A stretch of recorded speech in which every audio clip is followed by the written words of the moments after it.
Hey there, folks. Welcome back to another Cat Chat with Brad Welburn. I am Brad, LC Sports Information Director, and it's that time again to talk some more LC softball.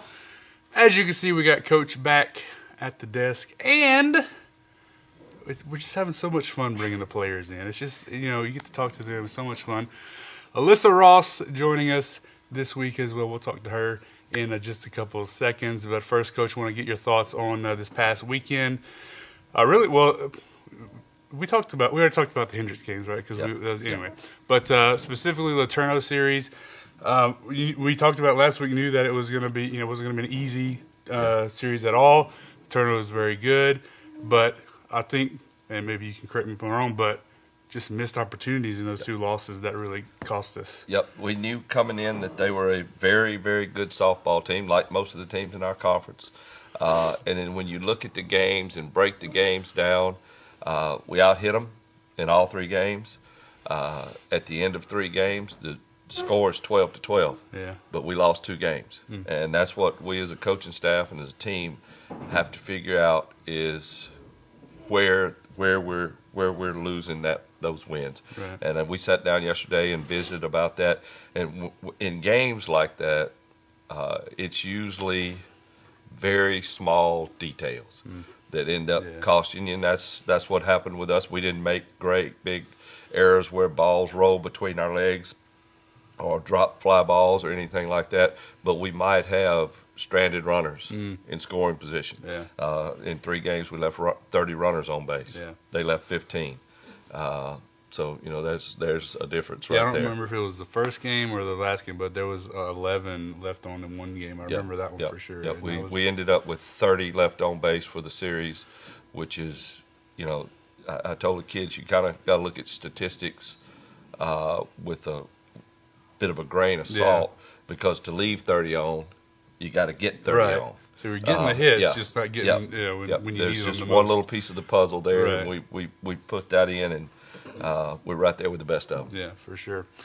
All right, well, let's talk to Alyssa real quick. I want to get her thoughts on maybe just the season, maybe not just specifically the last series, but Alyssa, you've had probably one of your best years so far since you've been here. I mean, your 440 average, you're getting on base pretty consistently, and it's kind of one of those deals where you've been maybe 7, 8, 9 in the lineup, but it's more like a second or third kind of leadoff player. And is that kind of how you approach your spot in the lineup? I know that as our job as slappers, it's to get on base and it's to start it off. We're the firecracker in the lineup, and we just try to get things going. We try to be that firecracker. Yeah. So obviously we talked about Shelby, who had an insane week last week, 13 hits, 13 stolen bases. It was crazy. Briley does her thing. Sammy's been, it's kind of sneaky doing a lot of stuff as well. And then, you're in there. So teams with those four kind of players like that, that's got to be exciting because once you get on with a bunt single or a little infield hit, you could turn that into a double or triple real easy. It definitely shakes people up when we're in the lineup. Yeah. So talk about your defensive, play as well. You spent the entire season out in right field. I know you had some ankle issues early in the year, but have kind of moved through that. Right. I double sprained it running the first. I don't know. Kind of just rolled it there.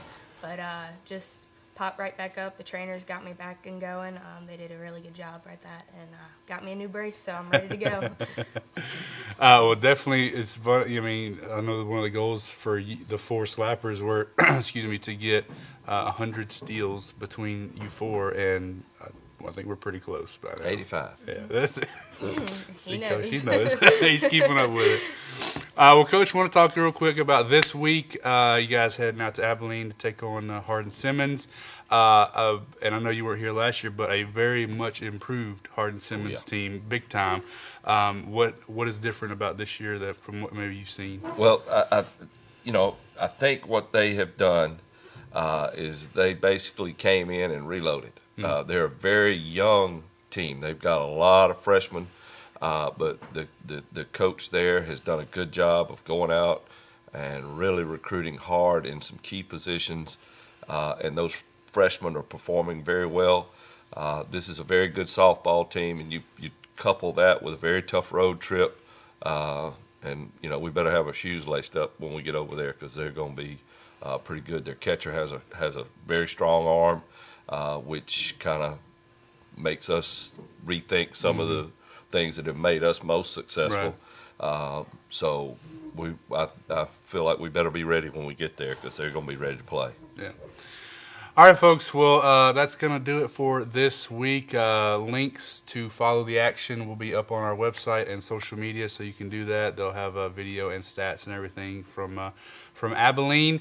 And be sure to keep track. There's some things that could happen via Shelby Bergeron this weekend that could be some more historic kind of stuff. So that's all I'm going to say. Are you going to... Nope. Okay, not this time. Not this time. Okay, Messed it up last that's time. right. See, exactly.